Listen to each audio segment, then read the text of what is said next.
നമസ്കാരം. തിയേറ്റർ റിലീസായി വന്നിരുന്ന ഒരു തമിഴ് ചിത്രത്തെക്കുറിച്ചാണ് ഇന്ന് നമ്മൾ സംസാരിക്കുന്നത്. ലോകേഷ് കനകരാജ് പ്രസന്റ് ചെയ്ത് അബ്ബാസ് എ റഹ്മത്ത് തിരക്കഥ എഴുതി സംവിധാനം ചെയ്ത ഫൈറ്റ് ക്ലബ്. വിജയകുമാർ, മോനിഷ മോഹൻ, കാർത്തികേയൻ സന്താനം തുടങ്ങിയവരാണ് പ്രധാന വേഷങ്ങളിൽ എത്തിയിരിക്കുന്നത്. തമിഴ് സിനിമകൾ കാണുന്ന ആൾക്കാരാണെങ്കിൽ 2016 റിലീസ് ചെയ്ത ഉറിയടി, 19 റിലീസ് ചെയ്ത ഉറിയടി 2 എന്നീ ചിത്രങ്ങൾ മറക്കാൻ പറ്റുന്നതല്ല. അതിൽ ലെനിൻ വിജയ് എന്ന കഥാപാത്രത്തെയും. ആ സിനിമകളുടെ എഴുത്തും സംവിധാനവും വിജയകുമാർ ആയിരുന്നു.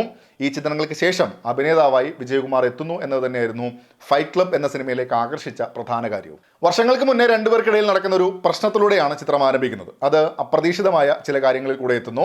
അതിനുശേഷം പ്രസന്റിലേക്ക് വരുമ്പോഴാണ് നായകനെയും നായകന്റെ ഗ്യാങ്ങിനെയും ഒക്കെ നമ്മൾ വിശദമായിട്ട് പരിചയപ്പെടുന്നത്.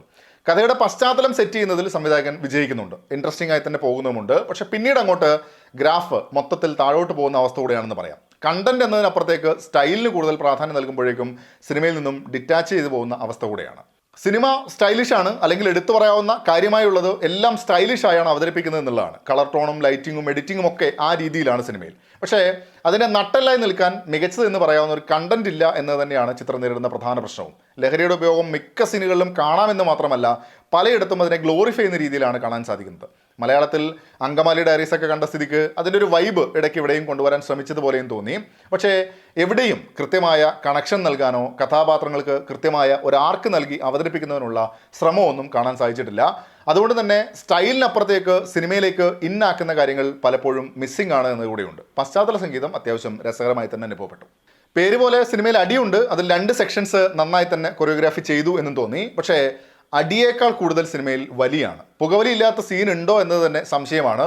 പേര് മാറ്റി വലി ക്ലബ് എന്നാക്കിയാലും പ്രശ്നമില്ല. അത്രത്തോളം വലിയാണ്, അമ്മാതിരി വലിയാണ് സിനിമയിലുടനീളം. പ്രകടനത്തിലേക്ക് വന്നാൽ ഇങ്ങനൊരു സെറ്റപ്പിൽ കഥ പറയുമ്പോൾ സാധാരണ കണ്ടിട്ടുള്ള രീതിയിലുള്ള കഥാപാത്രങ്ങളാണ്. നായകനും അവരുടെ ഗ്യാങ്ങും അത്യാവശ്യം രസമായി തന്നെ വന്നിട്ടുണ്ട്. വില്ലൻ പക്ഷേ പവർഫുള്ളായി വന്നില്ല എന്നതും പ്രശ്നമാണ്. കഥയിൽ വില്ലൻ്റെ ചില പരിപാടികൾ ഇൻട്രസ്റ്റിംഗ് ആണെങ്കിലും പ്രകടനം കൊണ്ട് അതിനെ നെക്സ്റ്റ് ലെവൽ എത്തിക്കാൻ എവിടെയും സാധിച്ചിട്ടില്ല. സിനിമ ഇറങ്ങി കുറച്ച് നാളുകളായെന്നറിയാം. ഇറങ്ങിയതിന് ശേഷമുള്ള സമയത്ത് ഒരിക്കൽ പയ്യന്നൂർ പോകേണ്ടി വന്നപ്പോൾ അർച്ചനയിൽ വെച്ചാണ് സിനിമ കണ്ടത്.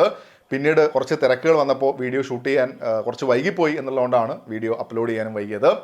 എന്നെ സംബന്ധിച്ചിടത്തോളം ഫൈറ്റ് ക്ലബ് നിരാശപ്പെടുത്തിയ ഒരു ചിത്രം തന്നെയാണ്. നിങ്ങളും സിനിമ കണ്ടിട്ടുണ്ടെങ്കിൽ അഭിപ്രായങ്ങൾ കമൻറ്റ് ബോക്സിൽ പങ്കുവെക്കുന്നു വരുന്നു. അപ്പോൾ മറ്റൊരു സിനിമയുടെ വിശേഷങ്ങളുമായി വീണ്ടും സന്ധിക്കും വരെ ടേക്ക് കെയർ, ബൈ ബൈ.